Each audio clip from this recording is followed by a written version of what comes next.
estamos aí combinando sábado e, graças a Deus, chegou esse dia. Estou muito feliz de estar no meio da igreja. Amém? Mais uma igreja do Senhor. Abra comigo no capítulo de número 26 de Gênesis. E que Deus nos dê a graça.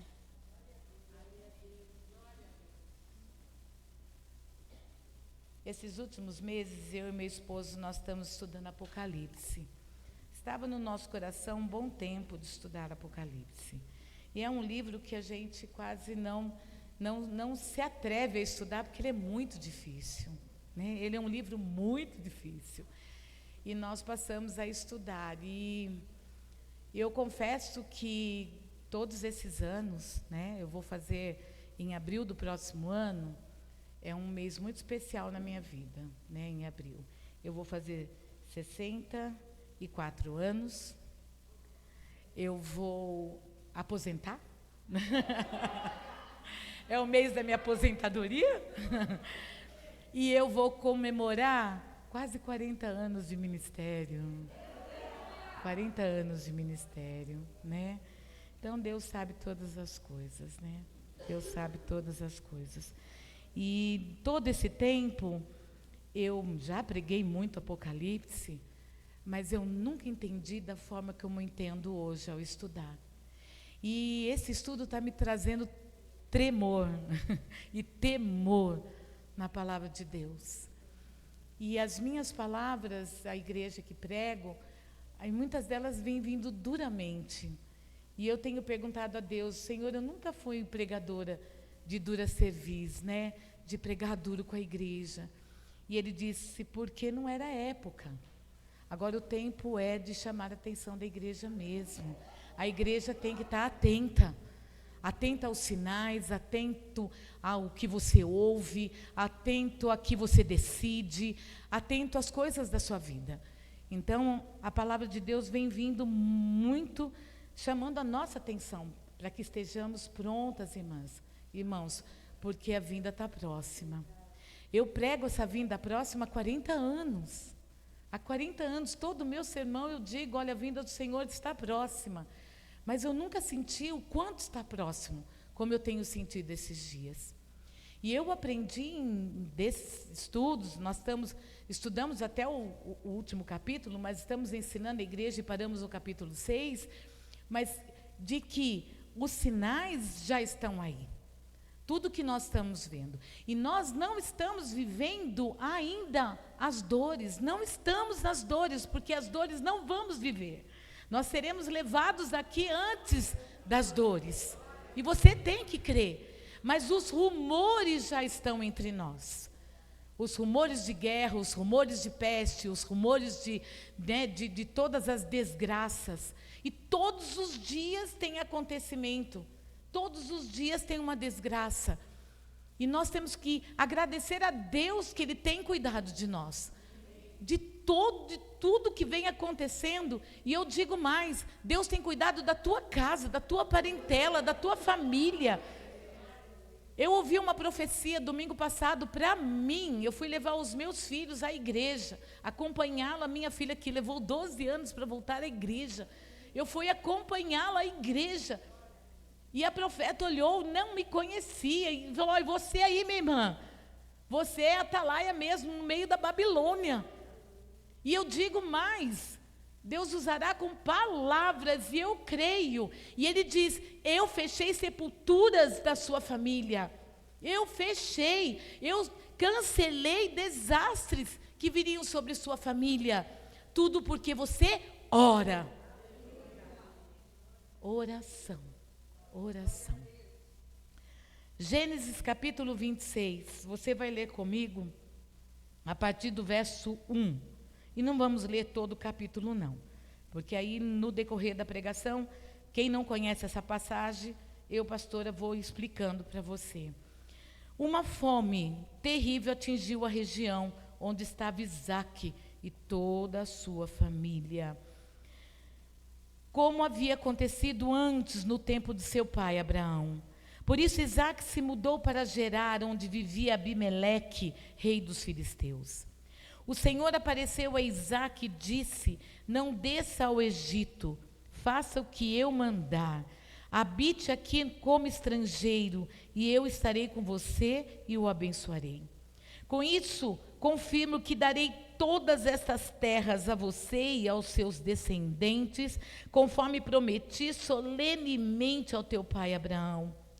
Farei que seus descendentes sejam tão numerosos quanto as estrelas do céu, e darei a ele todas as terras.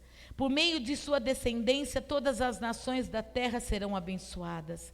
Farei isso porque Abraão me deu ouvidos e obedeceu ao que lhe ordenei, meus mandamentos, decretos e instruções. Portanto, Isaque ficou em Gerar. Eu vou ler até aqui só. Essa é uma história do Antigo Testamento que vai repetir uma parte da história de Abraão. Pela segunda vez houve fome na terra. A primeira vez foi nos tempos de Abraão, e Abraão ouviu a voz de Deus dizendo: não desça ao Egito, permaneça onde você está, ou desça até uma determinada terra que eu vou te mostrar. E Abraão seguiu as ordens de Deus. A primeira coisa que eu aprendo, porque pela segunda vez vem a fome, Abraão já não estava mais, era seu filho Isaque e toda a sua casa, seus servos, e disse: Isaque, não desça ao Egito, desça até a terra de Gerar, porque ali eu vou te abençoar, na terra do inimigo eu vou te abençoar, eu vou te abençoar. A primeira coisa que eu aprendo aqui, que Deus só abençoa os obedientes. Deus só abençoa os obedientes. Para obedecer, precisamos conhecer. Para obedecer, precisamos ouvir. Eu ouço muita gente pregar e muitos pregadores dizendo: eu não vi um justo sequer mendigar o pão nessa terra. Mas se você for a fundo nessa palavra, o justo é o obediente. Nós vamos viver dias mais difíceis do que este, do que foi os dias de Isaque. Mas Isaque prosperou em meio à fome. Deus multiplicou tudo que ele plantou. Se você ler comigo, ele colheu 100 vezes mais do que uma colheita normal pudesse dar. Ele ficou tão rico na terra de Gerar, que Abimeleque chegou para ele, você vai ler lá no verso 19, e diz: pega tudo que é teu e vai embora, porque você está muito maior do que eu. Aquele que é obediente, Deus faz tudo, não precisamos fazer nada, a não ser ouvir Deus falar. Deus fala: vai por aqui, não vai por ali, não vende, não é hora de vender, agora não é hora de você comprar. O que acontece é que nós achamos que por ter Deus, nós temos o direito da decisão. Deus nos faz presente em nossa vida, mas Ele não nos deu o direito da decisão, porque os obedientes ainda vão buscar a voz de Deus. Nós precisamos buscar a Deus em cada parte da nossa vida, cada decisão. Senhor, eu mudo, eu não mudo. Senhor, eu saio ou não saio. Peço a conta e vou para outro lugar. Senhor, eu fico nessa cidade e vou para outra. Senhor, eu prego ou não prego. Senhor, o que eu prego? Qual é a tua mensagem? Nós precisamos buscar a Deus em todas as circunstâncias, e muito mais nos dias difíceis. Pense numa fome mundial. Pense numa fome que você vai ter dinheiro e não vai ter o que comprar.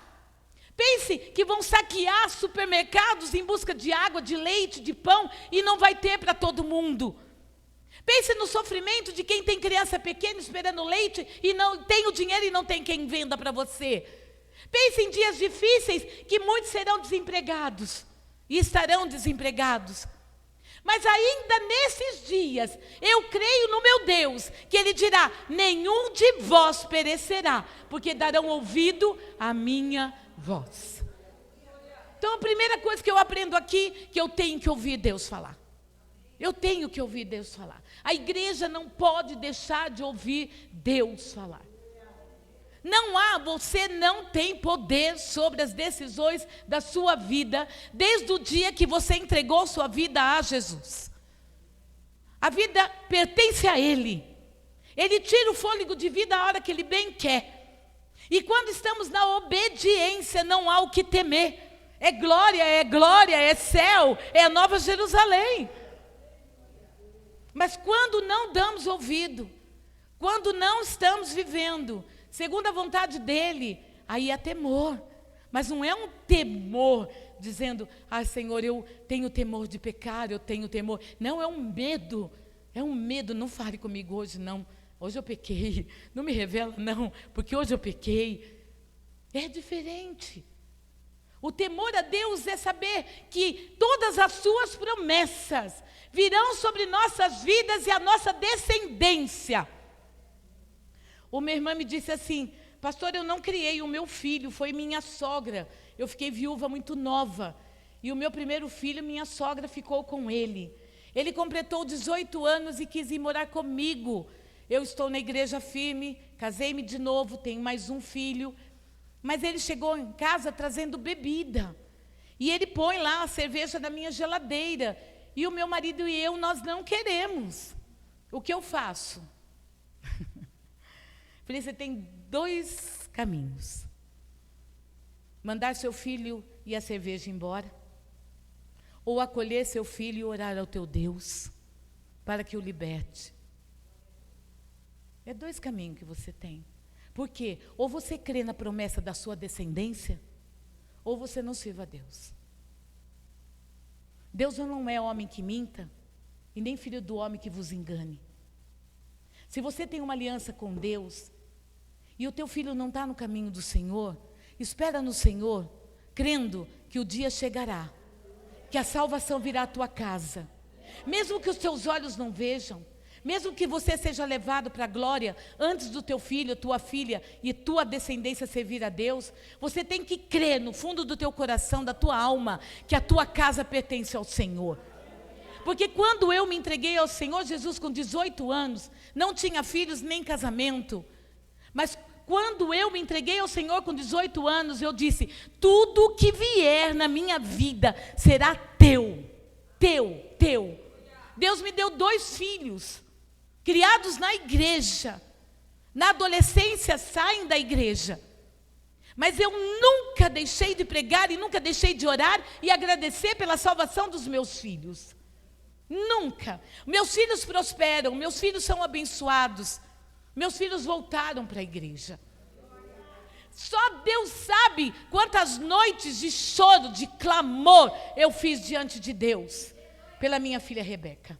Só Deus sabe quantas lágrimas e quanto, mas toda vez que encontrava comigo, eu nunca mencionei uma palavra torpe e nem de maldição contra minha filha.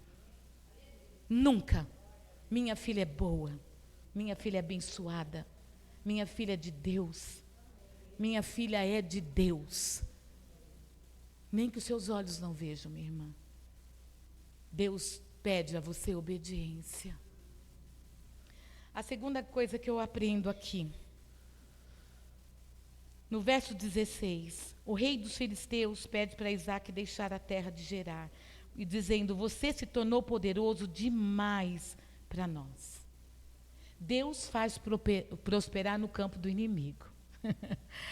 Ai, meu Deus, a gente teme o inimigo, né? Ai, Senhor, me tira desse emprego aqui, porque eu não aguento a perseguição. Outro emprego vai ter também. Meu Deus, tira dessa casa aqui, eu não me dou com a vizinha, ela não se dá comigo, não sou eu não, ela que não se dá comigo. Eu quero mudar de casa. Onde você for vai ter perseguição. Senhor, eu não prospero porque os invejosos moram perto de mim. Não, dentro da tua casa tem invejoso também. Na tua parentela tem invejoso também. Porque eles não sabem das promessas na tua vida. Não sabem das promessas que tem para a tua vida. Não, eles desconhecem o plano de Deus na tua vida. Quando se levanta algo contra mim, e às vezes vem, né, nos comissões falar, eu digo, não. Senhor, eu não vou gastar energia nisso não. Eu vou gastar energia em pregar a tua palavra. Deixa as coisas, os embaraços do lado de fora, meus irmãos. Não tema o inimigo. E você vai aprender nessa noite por que você não deve temer o inimigo. Isaque pega todo o seu povo. Ele chegou com metade. Ele foi com mais do que o dobro embora daquele lugar. E ele vai pelo vale de Gerar. O vale de Gerar é onde o seu pai tinha cavado os poços. Abraão, na peregrinação pelo Vale de Gerar, ele cavou poços. Mas só que quando os pastores de Gerar viu que Isaac prosperava, houve uma inveja tremenda. E eles foram e soterraram, entulharam os poços de Abraão. E aí Isaac começa a peregrinar o vale e diz assim, a primeira coisa, desentulhe os poços que o meu pai cavou. No Antigo Testamento, cavar poços era sinônimo de honra, de prazer, de satisfação em ver a água jorrar. E, acima de tudo, era uma honra. Por quê? Porque essa honra trazia prosperidade para o povo que colocava suas estacas e tendas naquele lugar. Toda vez que, na peregrinação de um vale, cavava-se um buraco e ali saía água vertente, água para tomar, água para dar para os gados, para dar para o povo, para sobreviverem, era sinal de prosperidade. Os pastores de Gerar queria dizer, os inimigos, queria dizer, vou acabar com a tua prosperidade. O primeiro poço, aí ele começou a desentulhar tudo. Quando começou a desentulhar, os pastores chegaram lá e disseram, pode parar, essa água nos pertence, essa água nos pertence. E eu fui perguntar a Deus, como que o inimigo pode querer uma água que vem de Deus, dizendo que pertence a Ele, se Ele mesmo entulha tudo que Deus faz? Preste atenção, quando servimos a Deus, Deus vai alargando o nosso caminho, Deus vai dando condições de sobrevivência. Quando vem a primeira investida a Isaac e aos seus servos, porque Isaac diz, não entra nessa contenda. Vai ler lá comigo, leia todo o capítulo. Não entra nessa contenda. Isaac não deu ouvido aos pastores. E ele diz, vamos para o próximo poço. Desentulha e vem, abriga o conflito. Tem crente que deixa Deus no primeiro conflito, no primeiro poço que vai desentulhar. Tem crente que está intimidado com a obra do inimigo, quando você está desentulhando os poços. Cavar um poço é uma honra. Desentulhar um poço é honra dobrada, porque você está indo num poço que foi entulhado por inimigo e dizendo, não toca naquilo que é meu, e você tira, vai na terra do inimigo e toma do que é teu. Abraão tinha cavado e tinha água naquele lugar, mas Deus ensinou Isaac uma outra coisa poderosa. Além de você desentulhar na terra que o teu pai pisou, e tirar da mão do inimigo aquilo que é teu, que eu dei ao teu pai e você é descendência dele. Uma coisa que eu aprendo aqui quando é desentulhar, você não deve deixar o inimigo tomar o que é teu. Você tem que ir lá, na terra dele, tomar de volta. E isso é com jejum e oração. Senhor, é meu filho, é minha filha, é minha descendência, é a minha família, é a minha igreja, é o meu emprego, é tudo meu, tu me deste, é meu. O inimigo não tem poder, ele não tem poder, ele não tem poder. E eu aprendi em Apocalipse que tudo que o inimigo quer fazer, ele pede ordem. Ele pede ordem a Deus. Você sabia disso? Sabe por que muitas coisas ruins às vezes atacam e aflige o crente?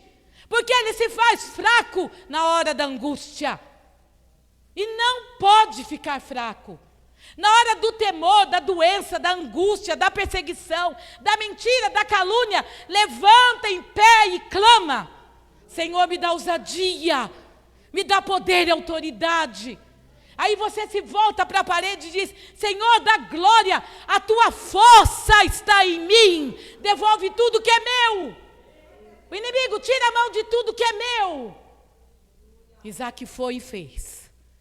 Mas Isaac diz, não vamos brigar por causa dessa água, não. Ela foi de meu pai.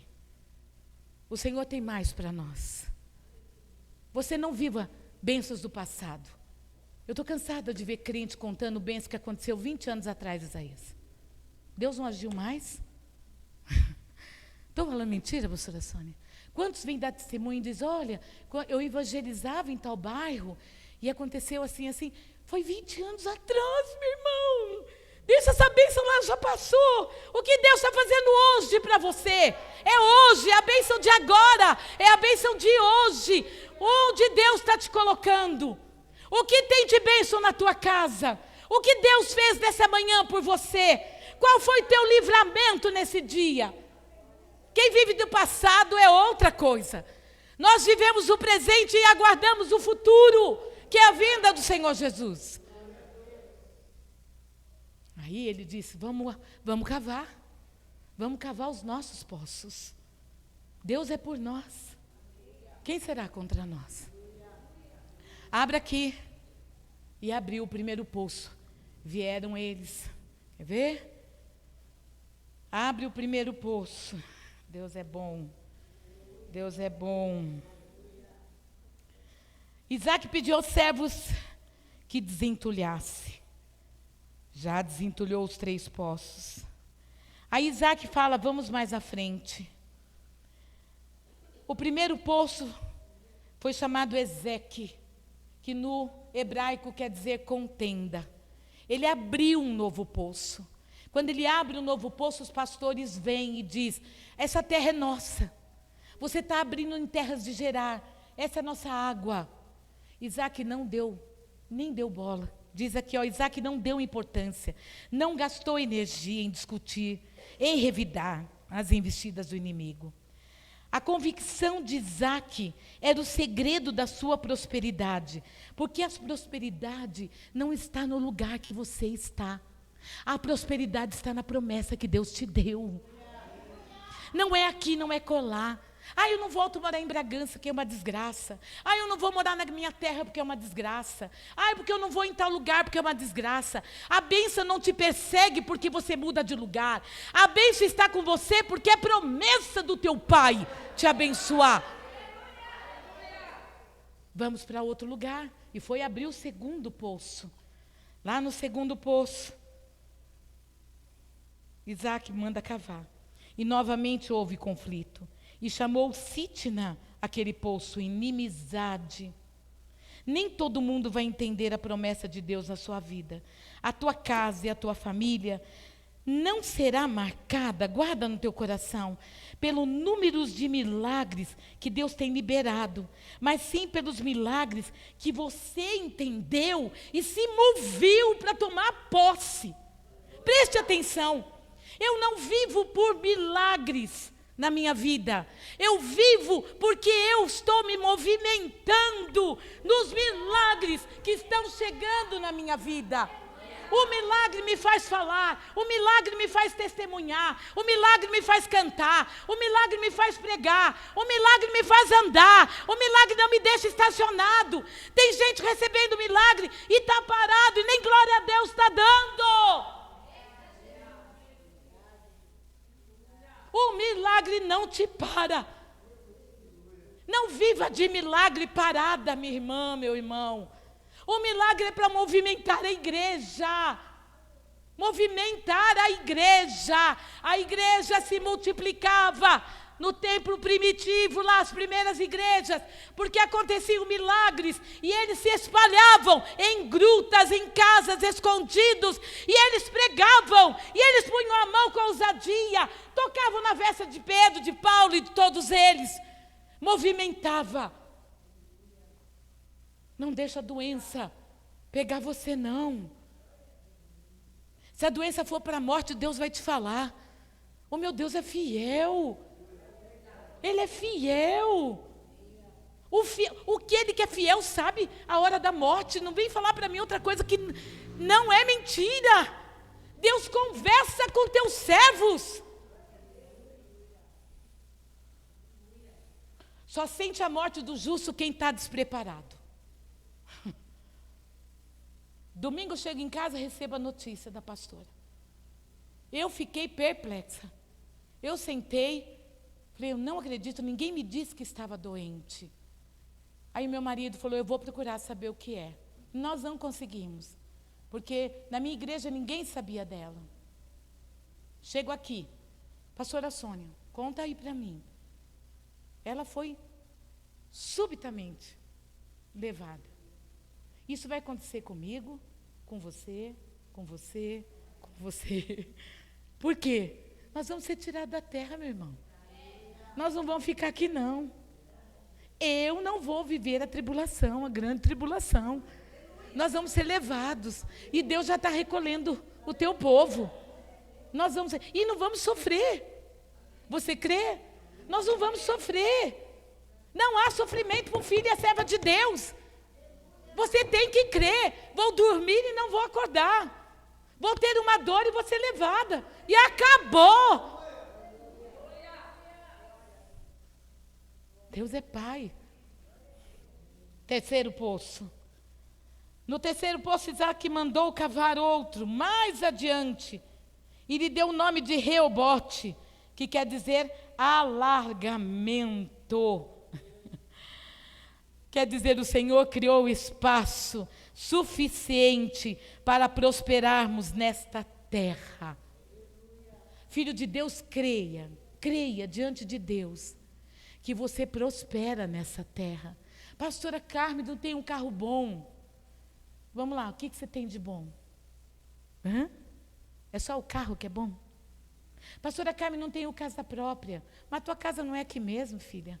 Tua casa é na Nova Jerusalém. Novos céus e nova terra. Eu muito tempo gastei energia, minha irmã. Gastei energia para comprar uma casa. Até que o Espírito Santo diz, para com isso, filha. Para com isso, seus filhos já são abençoados. Cada um tem seu teto. Vai cuidar da obra de Deus, que a tua casa está na glória. E acabou. E eu preguei, e você me viu na internet pregando, se meu filho não vai, não segura a mim, se minha filha não vai, não segura a mim, se meu pai não vai, não segura a mim, porque se eu for fiel até a morte, eles me seguirão. Se eu for fiel até a morte, todo aquele que me conheceu vai me seguir.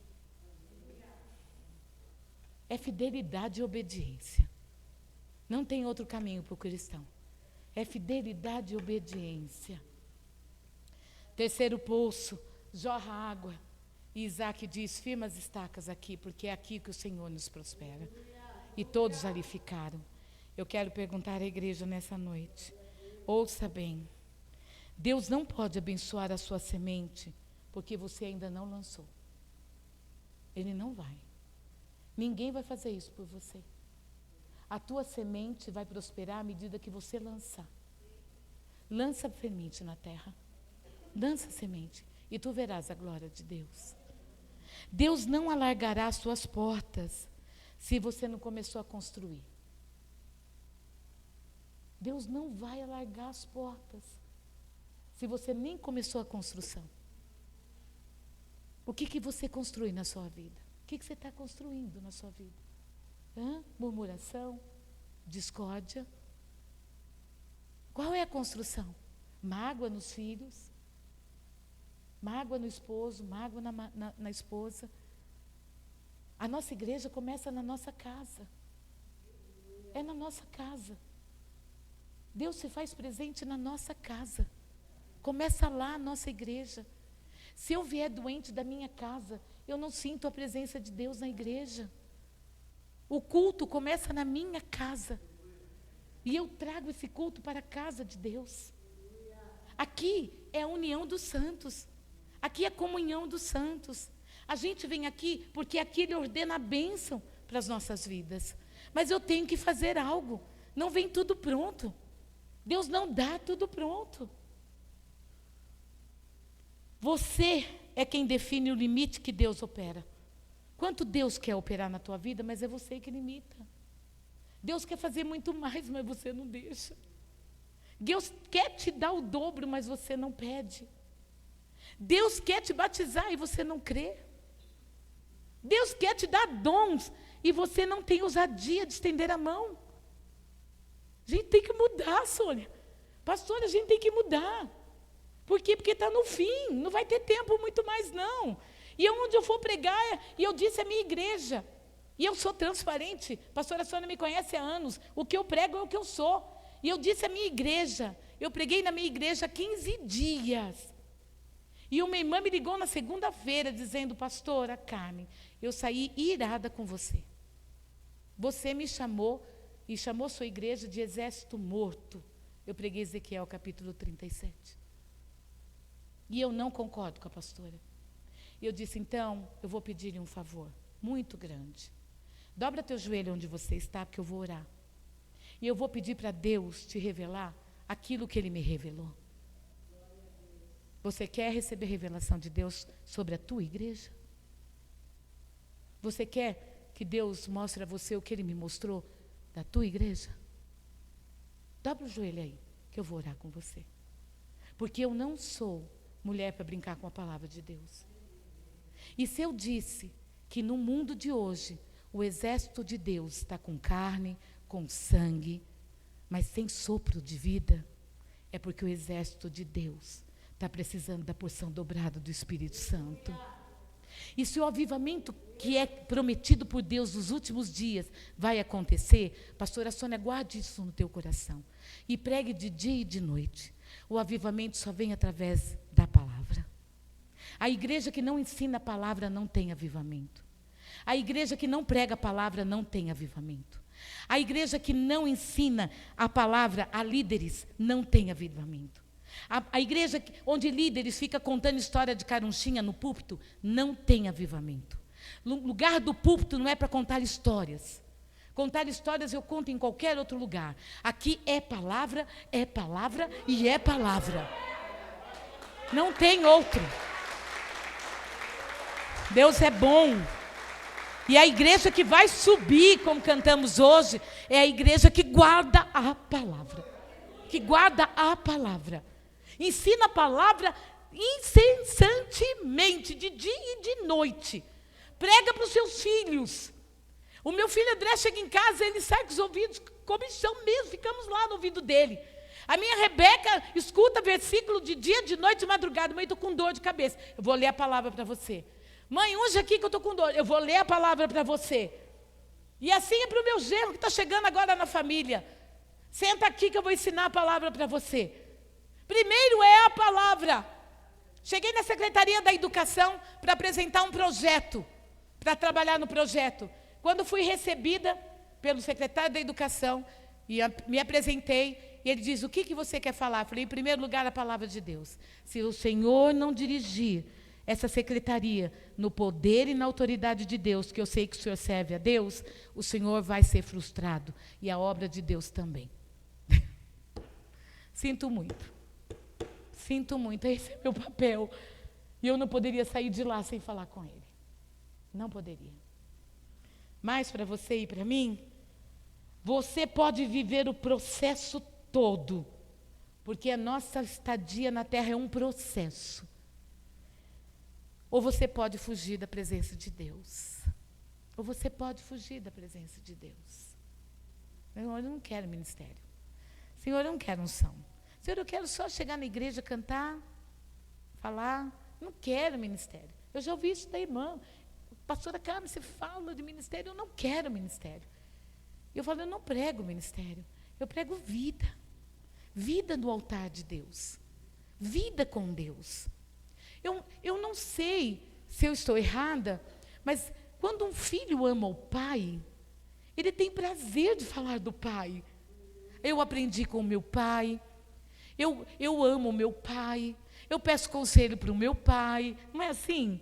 O meu pai é um homem bom, o meu pai é ajudador, o meu pai é quem me abençoa quando eu estou apertada, né? Quando eu estou apurada, é o meu pai que me socorre. A gente não fala isso de Deus? E eu preciso ter ministério para falar que Deus é o meu pai? Então, minha filha, eu não prego ministério, eu prego vida, vida com Deus. Você pode levantar do leito da enfermidade. Ô, minha irmã que está aí me ouvindo. Ou você pode ficar preso na doença. São escolhas. Eu não quero ficar doente, então diga. Senhor, vira o seu rosto para a parede. Senhor, tem misericórdia de mim. Eu quero viver e falar da tua palavra nos 4 cantos da onde o Senhor me mandar. Faça uma aliança com teu Deus para ver se Ele não te levanta do leito. É para todos? Não sei, Isaías, eu não sei. O plano de Deus é para cada um. O plano de Deus é para cada um. Ele pega um jogador do Bragantino, um menino de 16, 17 anos, que sofre um acidente, perde metade do cérebro, né, metade da massa cefálica. Aí ele vai para a UTI, o médico diz é morte. A mãe evangélica diz, devolve meu filho! E Jesus devolve o filho dela. E ele está treinando no Bragantino. E o médico diz lá na reportagem, milagre de Deus, não fui eu. Isso não levo para mim, não. Esse menino está saindo da UTI por milagre de um Deus. A mãe não tem poder na oração? Para terminar, Deus é bom. Você pode receber a porção dobrada de Deus, do Espírito, ou voltar para casa hoje, frustrado como você chegou. Você pode desistir na primeira investida do inimigo no primeiro poço e nunca chegar no poço de Reobote. A decisão é nossa, irmãos. Eu sempre tive isso comigo. Eu era uma menina só. Eu era uma menina, longe do meu pai e da minha mãe, coisa que eu nunca desliguei deles. Nossa, eu recebi, depois de casada, ofereceram para mim trabalhar em Santa Catarina, na faculdade, que eu tinha o polo. E eu disse, não largo minha mãe nem meu pai. Não largo. Mas com 17 para 18 anos eu fui embora de casa. Eu dizia para minha mãe, eu quero ganhar o mundo, eu quero sair de Bragança. Mas eu mal sabia que eu ia aceitar Jesus naquele lugar. Era plano divino. Era plano de Deus. 1 ano e meio lá, o Senhor fala para mim, volta para a tua parentela. Volta para a tua parentela, você vai ganhar a família toda. E está aí minha família. Está aí a minha família. E não pense que eu não fico vigiando. Não pense que eu não pastoreio minha casa. Não pense que eu fico chorando nos pés do Senhor, porque um não vai na igreja, porque o outro brigou com um, porque falou mal do outro, porque é família. Estamos no mundo. E eu fico clamando a Deus pela grande misericórdia. Mas acima de tudo, eu conheço a Deus que eu sirvo. Eu quero te convidar nessa noite para orarmos. Eu ainda tenho o privilégio, pastora Sônia, de não conhecer alguns aqui, né? Estou conhecendo hoje. Então eu tenho a liberdade de dizer, se você é nova convertida e ainda está em dúvida, Deus está falando, deixa Ele mostrar para você quem Ele é. Conheça a Deus. Conheça a Deus. Deus, tudo Ele pode. Tudo Ele pode. Mas Ele só faz se você deixar. O Espírito Santo só age se você deixar. Se você querer. Sem o nosso consentimento, sem a nossa fé, sem a nossa vontade de mudar, nada acontece. Nada acontece. Vamos virar esse jogo da nossa vida. Vamos dizer, Senhor, fica tudo para trás, as coisas velhas se passaram. Deus vai fazer tudo novo, você nem vai se lembrar dessa velha vida. Tudo se faz novo. O Senhor, Ele nos renova a cada manhã. A cada manhã, Ele nos renova. Só o último, eu pensava que eu já havia vivido tudo nessa vida.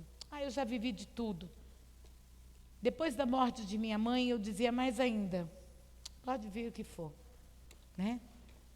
Eu já conheço tudo. E eu sou psicopedagoga em extrema. E eu atendo uma criança de cada vez. E eu atendo só crianças laudadas, crianças autistas, TDAH. Eu só trabalho com educação especial. E eu trouxe para minha sala uma menina de 7 anos. Autista leve, com oralidade, conversa. Tem umas coisas meio fora, mas ela conversa. E ela havia perdido a mãe dela menos de um mês. E ela estava dando trabalho na escola. E a psicóloga de férias, essa diretora falou, Carmen, conversa com ela. Tenta mostrar para ela sobre a perda da mãe. Tenta entrar nesse assunto. E ela mudou o comportamento. E aí eu chamo a pequena para a minha sala. E eu começo a conversar. Com quem você mora? Moro com o meu pai e minha avó. Ai, que legal. Não, não é legal. Por que não é legal? Porque minha mãe não está lá. Aí eu falei para ela, aí nós conversando sobre mãe. Falei, eu também perdi a minha mãe. Essa menina olhou para mim, quando você perdeu sua mãe? Vai fazer 4 anos. Ela é autista, gente. Olha o que Deus falou para mim. Quantos anos você tem? Eu tenho mais que 60. Só 4 anos? Empresta um lápis para mim.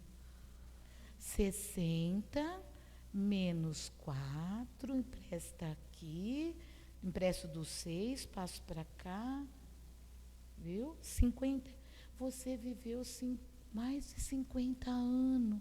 Eu só vivi 7. Eu só vivi 7. Você tem problema? Você tem problema? Vamos colocar de pé. Você tem problema? Deus é Pai. Deus é Pai. Deus é Pai.